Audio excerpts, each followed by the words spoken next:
Welcome to Urban Ediblescapes. This video is to show y'all how I germinate mango seeds. These are the honey mangoes you buy at the store. So these are way overripe, as you can see by the black spots and stuff. But I do that on purpose because it allows the seed to hopefully germinate in the fruit.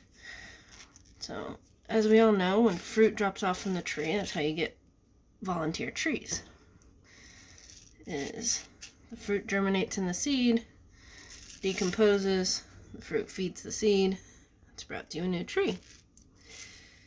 So what you do is you just take off all the flesh. Now honey mangoes are a multiple, what's the word?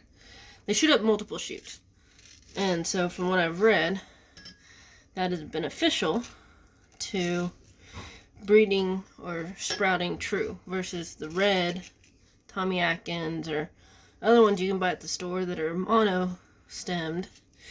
They do not necessarily grow true to seed.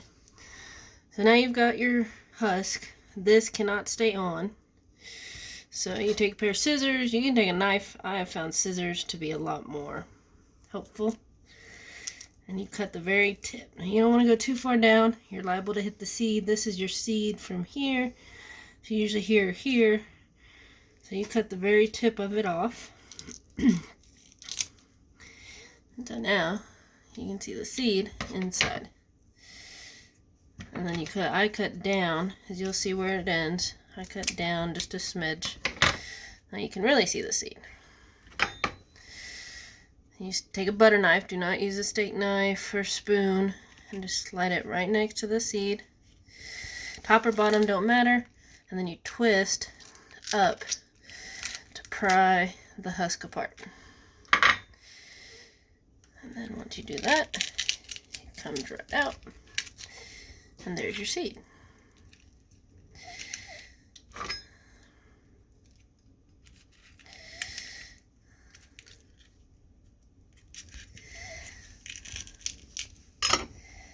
Now, if you eat a mango and you don't feel like husking it and dealing with it, just keep it in water in the husk, and you can always dehusk it, deseed it later.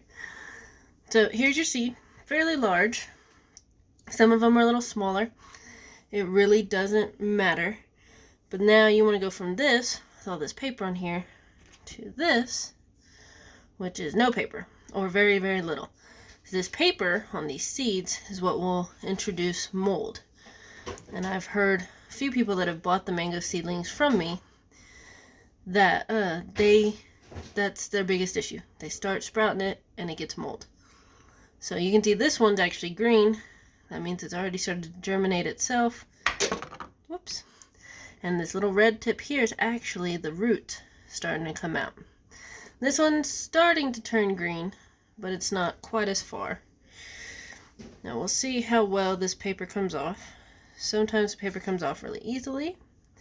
The farther along it's germinated, I've found, or the farther along the ripeness of the fruit is, I found the easier the paper comes off. And so you just take your fingernails, you can use a butter knife, and you don't want to dig into your seed. You just want to gently remove as much paper as possible. And so any opening you see.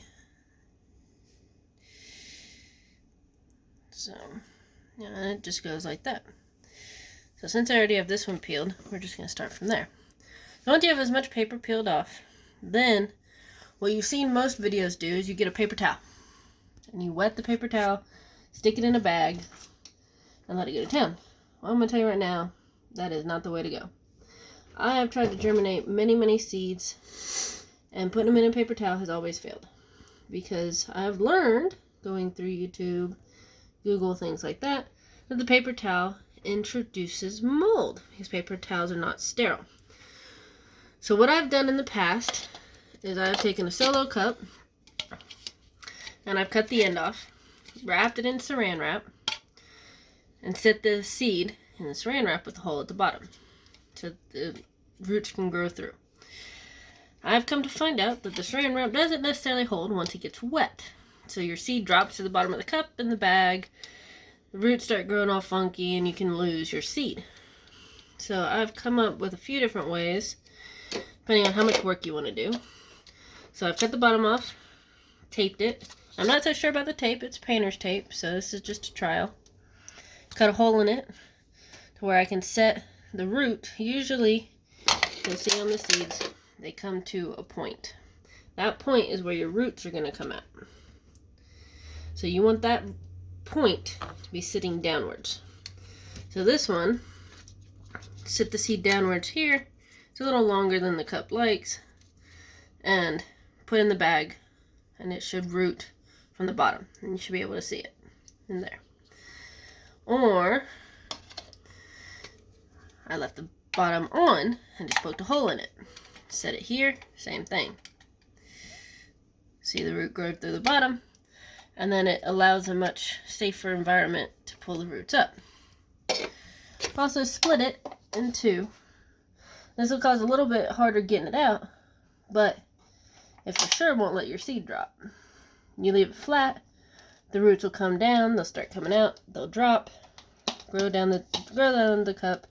Then when you want to get it out, you'll just have to gently squeeze the cup, prop the seed, make sure don't break the roots, pull it out like this.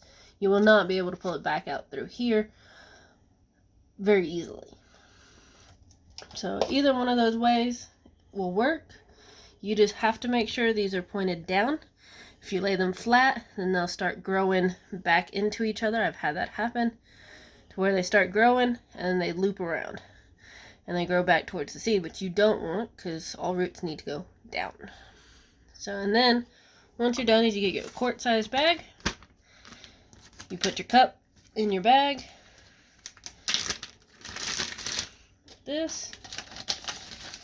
Then you take a mixture of water and either hydrogen peroxide, or I personally use apple cider vinegar.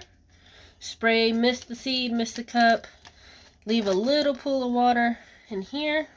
I don't have my spray bottle, or I'd do it. But you just leave maybe a tablespoon of water.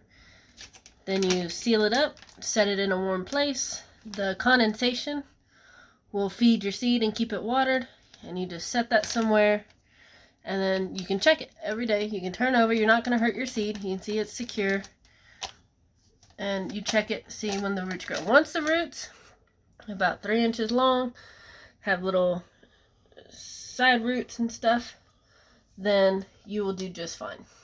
And you can take it out of the cup and grow it. This, I have found, prevents so much mold. I haven't had any mold on me. I've successfully sprouted at least 10 to 15, and I've actually got 16 more I got to sprout. So if you have any questions, feel free to message me on Urban Edible Escapes, and I hope you enjoy this video.